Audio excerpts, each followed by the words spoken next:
नमस्कार मित्रांनो, स्वागत आहे तुमच्या या व्हिडिओमध्ये। आपले संरक्षण घडामोडीचे दोन पार्ट ऑलरेडी झालेले आहेत। आजच्या या व्हिडिओमध्ये आपण महत्त्वाचे संरक्षण प्रकल्प ज्याला आपण डिफेन्स प्रोजेक्ट म्हणतो त्याच्याविषयी माहिती घेणार आहोत। आणि हे आपल्यासाठी फार महत्त्वाचं आहे कारण की खूप वेळा आयोगाने जे आहे तर ते यांच्यावर प्रश्न विचारलेले आहेत। तर हे सर्व आपण जे आहे तर ते आजच्या या व्हिडिओमध्ये जे आहे तर ते बघणार आहोत।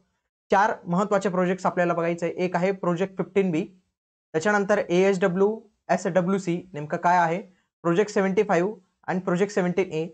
तर असे हे प्रकल्प आहेत, यांच्यावर नुकतेच आयोगाने प्रश्न देखील विचारलेत। आता जी ग्रुप सी ची एग्जाम झाली होती त्याच्यामध्ये देखील आयोगाने डायरेक्टली हा जो घटक आहे या घटकावर आपल्याला प्रश्न विचारलेले दिसतात। तुम्हाला दाखवतो बघा, हे आहे MPSC ग्रुप बी मेन्स 2018 ची तुम्हाला ही प्रश्नपत्रिका बघायला मिळेल। याच्यामध्ये प्रश्न होता, भारताची पहिली कुशलतेने आणि कल्पकतेने बनवलेली स्कॉर्पियन श्रेणीची पाणबुडी, म्हणजे भारताची पहिली स्कॉर्पियन श्रेणीची पाणबुडी, तिचं नाव काय होतं हे विचारलेलं आहे। INS कल्वरी, चक्र, अरिहंत, चलके। हे आपण पुढे बघणार आहोत, काय नाव होतं तुम्हाला कळूनच जाईल पुढे। आता लेटेस्ट मधला आलेला प्रश्न MPSC ग्रुप सी मेन्स 2023 चा आलेला हा प्रश्न होता। आणि हा जो प्रश्न होता प्रोजेक्ट 15B वर होता। लक्षात घ्या, मी तुम्हाला पहिले सांगितलं ना प्रोजेक्ट 15B काय प्रश्न होतं की INS मॉर्मोगोवा याची डिझाईन कोणी केलेली आहे? इंडियन नेव्हीच्या वॉरशिप डिझाईन ब्युरोने केलेली आहे। ही एक स्टेल्थ गाइडेड मिसाइल डिस्ट्रॉयर आहे। हा प्रोजेक्ट 15B ब्रावोचा दुसरे जहाज आहे आणि याच्यातील 90% पार्ट्स हे आपल्या देशातच तयार करण्यात आलेले आहे। म्हणजे अशा पद्धतीचा जो आहे तर तो प्रश्न विचारण्यात इथं आलेला होता। तर आता आपण बघूया हे सर्व प्रोजेक्ट्स आपण बघणार आहोत। सगळ्यात आधी आपण बघणार आहोत प्रोजेक्ट 15B। तर ही इमेज तुम्हाला दिसते, तर ही इमेज मार्मोगोवा याची आहे ती।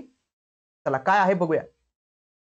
तर याआधी 1990 मध्ये भारताने प्रोजेक्ट 15 सुरू केलेला होता, म्हणजे प्रोजेक्ट 15 हा क्लास सुरू केलेला होता। त्याचं नाव दिल्ली क्लास होतं। या दिल्ली क्लासमध्ये 3 जहाजं निर्माण करण्यात आलेली होती।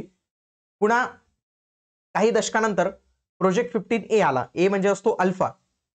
प्रोजेक्ट 15A मध्ये 3 जहाजं तयार करण्यात आली, ते कोलकाता क्लास मधील होते। जे कोणी पहिलं जहाज असतं ना तर त्याला त्या याचं श्रेणीचं नाव दिलं जातं। जसं की प्रोजेक्ट 15B ला आपण विशाखापट्टणम श्रेणी असं म्हणतो, कारण की याच्यातील पहिलं जे जहाज आहे तर ते विशाखापट्टणम जहाज होतं, म्हणून याला विशाखापट्टणम श्रेणी म्हटलं जातं। किंवा याला डिफेन्सच्या भाषेमध्ये प्रोजेक्ट 15B असं नाव देण्यात आलेलं आहे। प्रोजेक्ट 15 ब्रावो असं नाव देण्यात आलेलं आहे। 2011 मध्ये याच्याविषयीचा जो आहे तर तो करार करण्यात आलेला होता।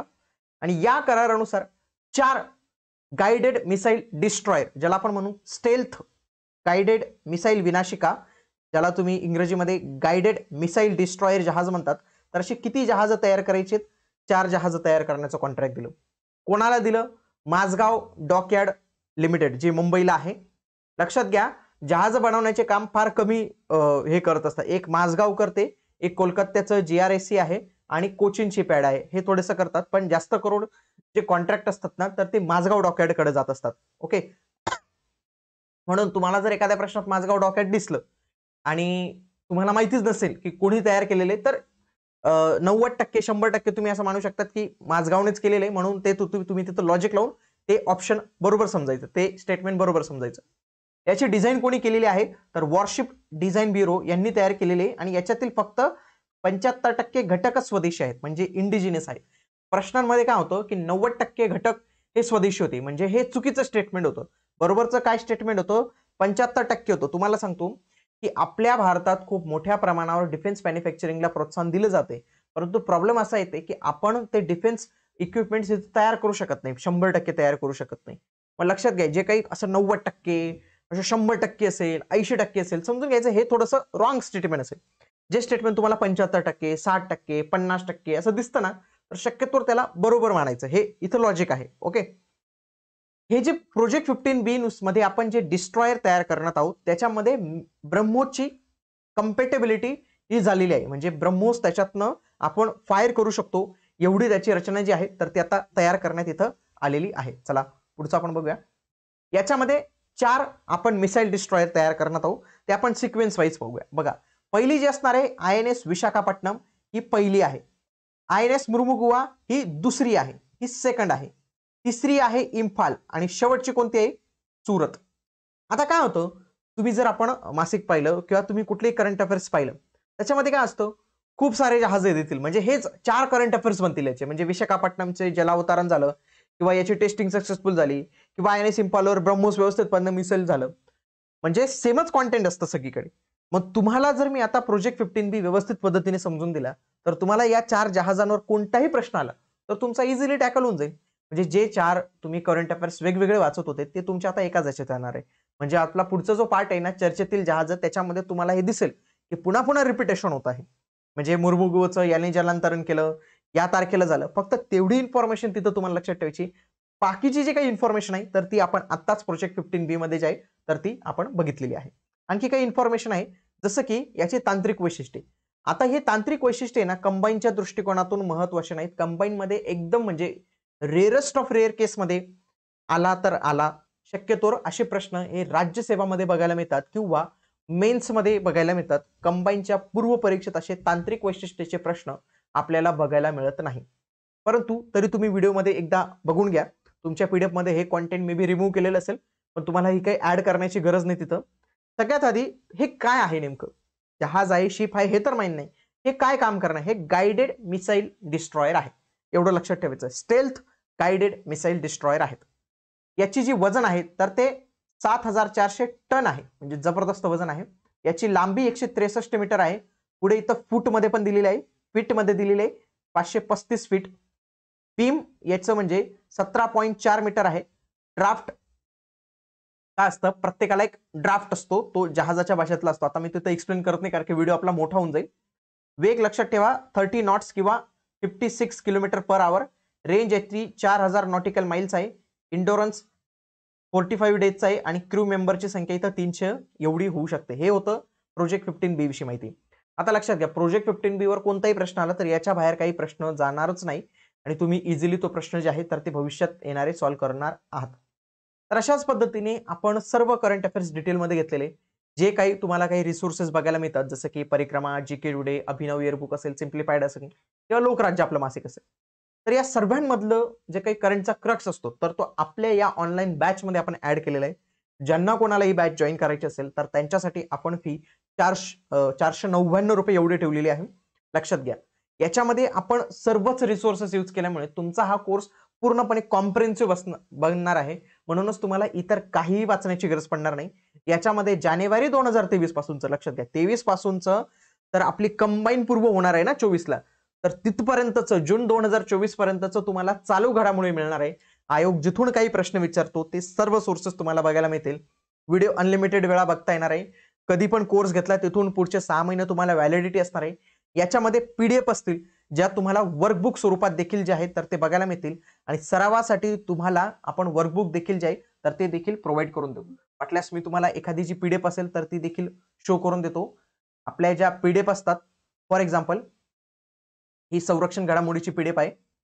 तर ही पीडीएफ ऑलरेडी जे कोर्सचे मुलं आहेत त्यांच्यासोबत शेअर केलेली. याच्यामध्ये युद्ध सराव वगैरे जे बघा सर्व युद्ध सराव इथे ऍड करण्यात आलेले आहे. पुढं हे प्रोजेक्ट 15B, पुढे चर्चेतील जहाज सर्व जहाज, त्याच्यानंतर मिसाईल्स आपण घेतलेले आहेत. तसेच संरक्षण क्षेत्राशी संबंधित काही व्यक्ती असतील त्यांच्याशी संबंधित माहिती घेतलेली आहे. त्यांच्याशी संबंधित काही नियुक्त्या असतील त्यांच्याशी संबंधित माहिती घेतलेली आणि उर्वरित माहिती आपण देखील इथं ऍड केलेली आहे. अशा पद्धतीने आपण सर्व सेक्शन वाईज जे आहेत तर ते नोट्स बनवणार आहोत. या सर्व व्हिडिओज तुम्हाला येत राहतील. मार्च एंड पर्यंत तुम्हाला सर्व लेक्चर्स अपलोड झालेले दिसतील. डेली आपण लेक्चर्स अपलोड करत असतो. म्हणून ज्यांना ही काही बॅच घ्यायची असेल तर ते नक्की ही बॅच परचेस करू शकतात. आलं लक्षात? चला आपण आता पुढची जी काही माहिती आहे तर ती बघूया. आता पुढचा प्रोजेक्ट बघूया. प्रोजेक्ट ASWC काय आहे नेमका? हा आहे anti submarine warfare shallow water craft. Shallow म्हणजे काय? उथळ. उथळ नाही म्हणत का आपण उथळ पाण्याला खळखळाट फार. तर शालो म्हणजे असं वरच्या कमी पाण्यावर राहणार. तर ते अँटी सबमरीन वॉरफेअर लक्षात घ्या. याचा लॉंग फॉर्म म्हणून ASWC anti submarine warfare shallow water craft हे जे आहे तर तो त्याचा जो आहे तर तो लॉंग फॉर्म आहे इथं. सगळ्यात आधी मी तुम्हाला लॉंग फॉर्म सांगून दिला. तर ही काय आहेत नेमकी? तर ही अँटी सबमरीन वॉरफेअर वेसल्स आहेत. म्हणजे पाणबुडी विरोधी जहाज आहेत. आधीचे आपण पाहिलं प्रोजेक्ट 15B मध्ये जहाज होती पण ती काय होती? ती गाइडेड मिसाईल डिस्ट्रॉयर होती. ही काय आहे? पाणबुडी विरोधी युद्ध जहाजे आहेत.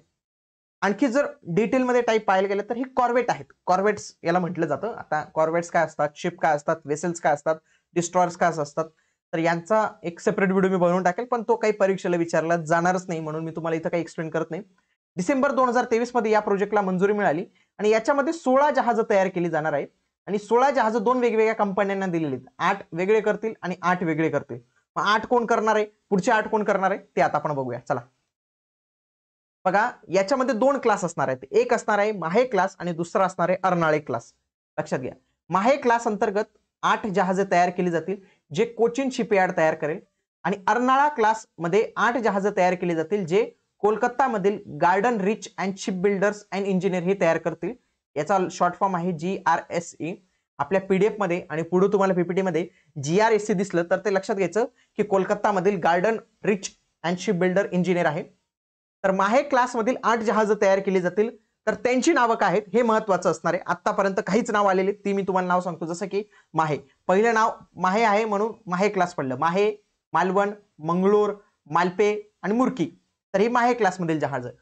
ही कोण तयार करणार आहे, हे कोचिन तयार करणार. इथं घ्या, इथं लक्षात घ्या, इथं माझगावचा उल्लेखच नाही. प्रश्नात जर माझगाव आलं समजून घ्यायचं, ते तुमचं रॉंगच आलेलं आहे. पुढे आहे अर्नाळा क्लास मधील. अर्नाळा क्लास मध्ये कोण आहे, अर्नाळा, अंजदीप, अमिनी आणि अँड्रोस ही आहे. यांचा उद्देश काय आहे, पाणबुडी विरोधी कारवाया, किनारपट्टींचं संरक्षण करणे, जलसुरुंग पेरणी. म्हणजे जलसुरुंग म्हणजे काय असतं, पाण्यात आहे ना बॉम्ब्स प्लांट केलेले असतात. जसं की तुम्ही माइन्स माहिती आहे ना तुम्हाला, म्हणजे नक्षलवादी काय करतात बघा, आपले जे CRPF चे जवान असतात तर त्यांच्यासाठी काय करतात, माइन्स टाकून ठेवतात जंगलामध्ये. मग कोणी पाय ठेवला तर तो बॉम्ब लगेच ब्लास्ट होतो, तर तो जमिनीसाठी झाला. त्याच पद्धतीने समुद्रामध्ये अशा पद्धतीच्या माइन्स असतात, त्याला जलसुरुंग पेरणी म्हणतात. तर ते जर ओळखायचं असेल कुठं कुठं आहे, तर त्याच्यासाठी अशा पद्धतीची जहाज आहेत, तर ती कामात येत असतात. ठीक आहे, चला याची तांत्रिक वैशिष्ट्ये पाहूया. काही एवढं एक्झाम मध्ये इम्पॉर्टंट नाही, म्हणजे राज्यसेवेला आलं तर फारच क्वचित आलं, म्हणून फक्त वाचून घ्या आणि सोडून द्या हा विषय. म्हणजे परीक्षेला तुम्हाला हा जो व्हिडिओ पाहिलेला असेल ना तर लॉजिक लावून लगेच सॉल्व्ह होईल. GRSE ची जी जहाज असतील त्यांचं वजन 900 टन असणार आहे आणि याचं 700 टन जवळपास आपल्याला डिस्प्लेसमेंट बघायला मिळेल. लेंथ 77.6 आणि 78, म्हणजे 78च लक्षात ठेवा. एवढं काही लक्षात ठेवून तुम्हाला काही टॉस करणे भेटणार आहे. Beam 10.5 metre, 11.26 metre, draft 2.7 metre असणार आहे.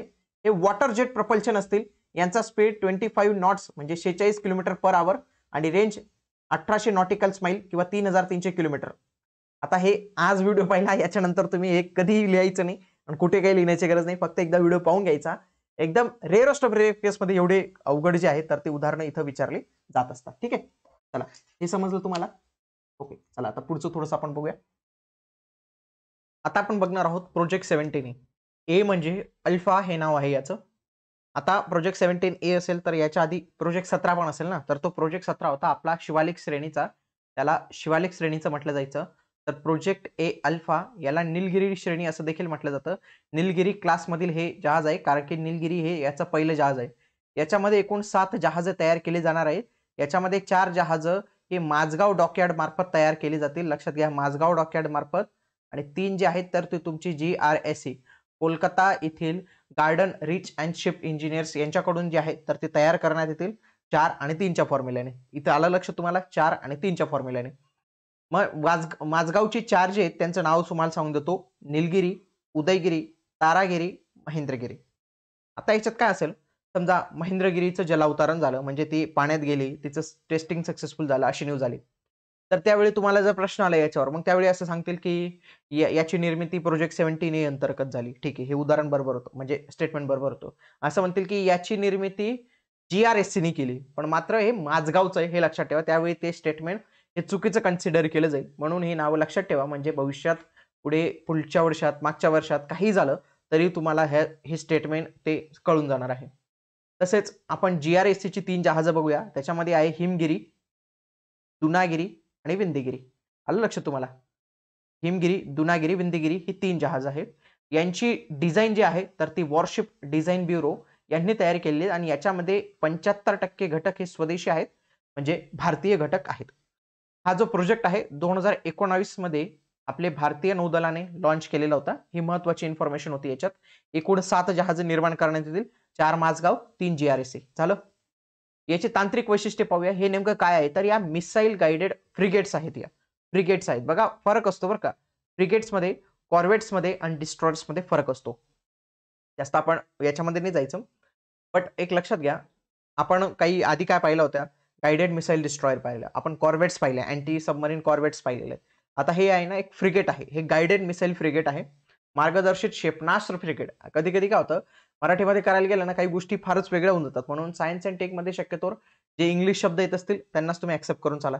याचं displacement 6670 tonne, length 149 metre, beam 17.8 metre, draft 5.22 metre आणि डेप्थ 9.9 मीटर. आता हे जर प्रश्न आले ना तर हे जास्तीत जास्त राज्यसेवा लेवलला येऊ शकतात. कंबाईनला तर म्हणजे इतक्या वर्षाचं जर अनालिसिस केलं त्याच्यामध्ये असे जे काही प्रश्न दिसत नाही आपल्याला, आले तर आले राज्यसेवेला, नाही तर तिथं पण एवढं काही अवघड नाही ना, कारण की त्यांना माहिती आहे की तुम्ही काही टेक्निकल बॅकग्राऊंडचे नाही आहेत आणि हे फारच फॅक्च्युअल होऊन जाईल. म्हणून असं जर एखाद्या स्टेटमेंटमध्ये आलं तर समजून घ्यायचं ते स्टेटमेंट बरोबर मारायचं कधी पण. लक्षात घ्या, तर असं आलं की डिस्प्लेसमेंट एवढं एवढं दिलेलं आहे तर शक्यतोवर ते बरोबर मानायचं, त्याच्यात ते चुका करत नाही. हा हे एक लॉजिक आहे ना, नेहमी लक्षात ठेवायचं. जर काही माहिती नसेल ना तर त्यावेळी एकदम टेक्निकल गोष्ट असेल म्हणजे एकदम महत्वाची आणि ती फारच कमी लोकांना माहिती असण्याची शक्यता आहे ना, तर अशा वेळी ते स्टेटमेंट आयोग शक्यतोवर बरोबर देत असतं. हे लॉजिक असतं. आता आपण बघूया प्रोजेक्ट 75. हा फार महत्वाचा आहे. याच्यामध्ये 6 आपल्याला काय करायचे, पाणबुड्या तयार करायचे आहेत. किती? 6 पाणबुड्या तयार करायच्या आहेत आणि याच्यासाठी आपल्याला फ्रान्स टेक्नॉलॉजी देणारे फ्रान्सची आपल्याला मदत होणार आहे आणि याच्यामध्ये आपण स्कॉर्पियन श्रेणीच्या कल्वरी श्रेणीतील करणार आहोत, कारण की कल्वरी ही पहिलं जहाज आहे ना त्याच्यातलं, म्हणून हे कल्वरी नाव येईल. याच्यामध्ये स्कॉर्पियन श्रेणीच्या पाणबुड्या ज्या फ्रान्स बनवतं, तर या फ्रान्स आपल्याला स्कॉर्पियन श्रेणीच्या डिझेल इलेक्ट्रिकल पाणबुड्या तयार करून देणार आहे. 2007 मध्येच हा प्रोजेक्ट जो आहे मंजूर झालेला होता. हा स्ट्रॅटेजिक पार्टनरशिप मॉडेल अंतर्गत हा पहिला प्रकल्प आहे. स्ट्रॅटेजिक पार्टनरशिप मॉडेल मध्ये काय केलं जाणार आहे, एका खाजगी कंपनीची आणि यांची ही पार्टनरशिप केली जाणार आहे. म्हणजे फ्रान्सची एखादी कंपनी, आपली एखादी कंपनी, ते एखादा पार्ट्स बनवतील, त्यांना काय केलं जाईल, एखाद्या पार्टसाठी त्या काही गोष्टी देण्यात येतील. जेव्हा पहिली INS कल्वरी बनवण्यात आली तर त्याच्यामध्ये फक्त 45% जे पार्ट्स होते तर ते स्वदेशी होते. परंतु जोपर्यंत 6वी जेव्हा येईल म्हणजे वाक्षीर येईल तर तोपर्यंत आपली ही जी स्वदेशीची असेल तर ती 60% जाऊन लागणार आहे. यासाठी जवळपास 45,000 कोटी रुपयांपर्यंतचा खर्च अपेक्षित आहे आणि सातीच्या साती या माझगाव कडून तयार केले जातात, माझगाव डॉकयार्ड कडून तयार केल्या जातात. आणि लक्षात घ्या, याच्यावर सुरुवातीलाच प्रश्न आला होता. मी तुम्हाला सुरुवातीचा जो प्रश्न दाखवला होता तुम्हाला आठवत असेल तर तो याच्यावरच होता बघा. 2017 मध्ये या पाणबुडीचे नाव INS कल्वरी, म्हणजे 2018 मध्ये हा प्रश्न आला होता आणि तुम्ही माहिती याची आजही बघताय.